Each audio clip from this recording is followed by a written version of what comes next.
Good morning, St. John's and friends. I am the Reverend Mitra and we have gathered at St. John's Unitarian Universalist Church in Clifton, Cincinnati.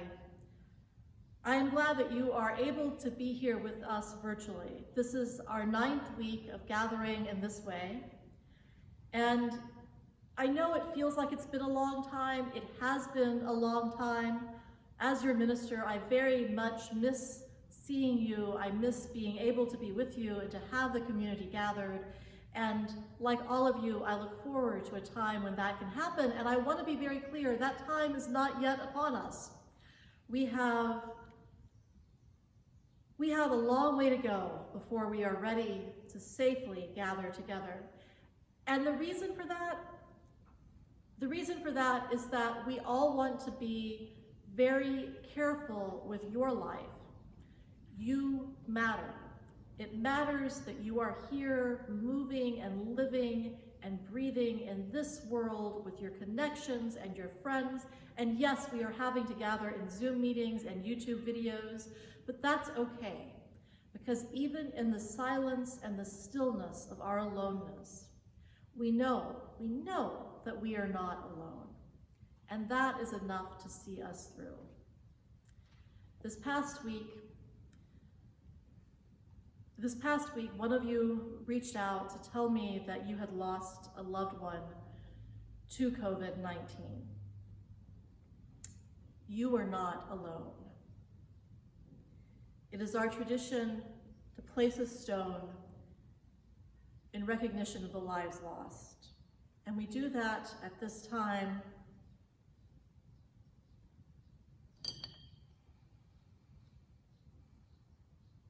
humbly acknowledging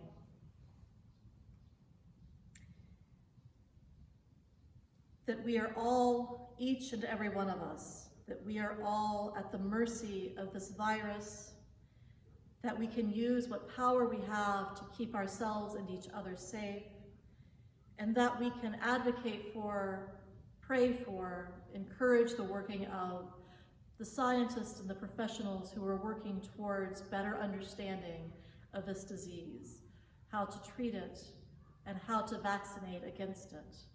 We pray for their success. We pray that it comes swiftly and effectively. And we pray also for the health of all of those who are on the front lines addressing the effects of this illness every day.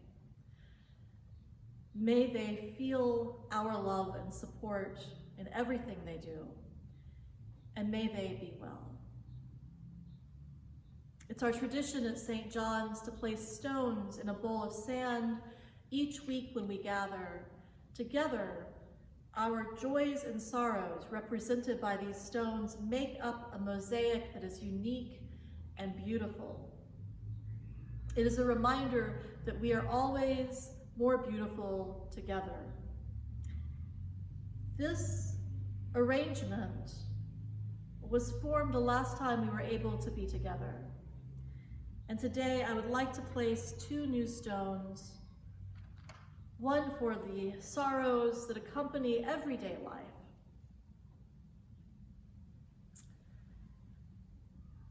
and one for the joys that also accompany everyday life. May we be attentive enough, may we be honest enough to celebrate the joys as they come, to grieve the losses as they come.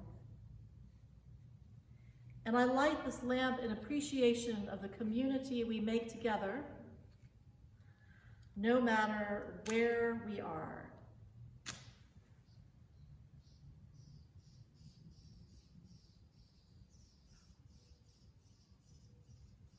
I had been made aware that there are people who are watching these videos who have not necessarily been to the physical church services at St. John's. Part of our theology, part of our obligation to be hospitable, part of our joy in being church together, is that you are welcome and represented in this ritual too. Just because you haven't been here in this space does not mean that you are separate from this community. Where your heart is, where your soul is, there is where you find your people. Maybe we're your people. If we are, that's good, and you are welcome here. Will you join me in an attitude of prayer?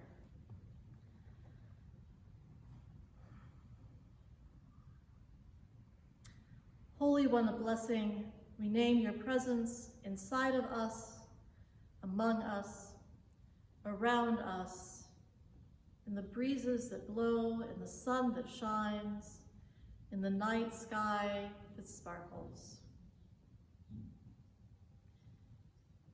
Help us perceive all the blessings that are ours today and every day. Give us strength and fortitude, and mostly patience, as we move through this liminal space of waiting. Let us all, each and every one, be assured that our efforts yield results. There is value. There is value in taking care of each other, even if that is only being done through maintaining the physical distance that is needed to stop this disease. May we be gentle with each other, may we be patient, and may we be mindful of the power that we still have to make things better. So may it be. Amen.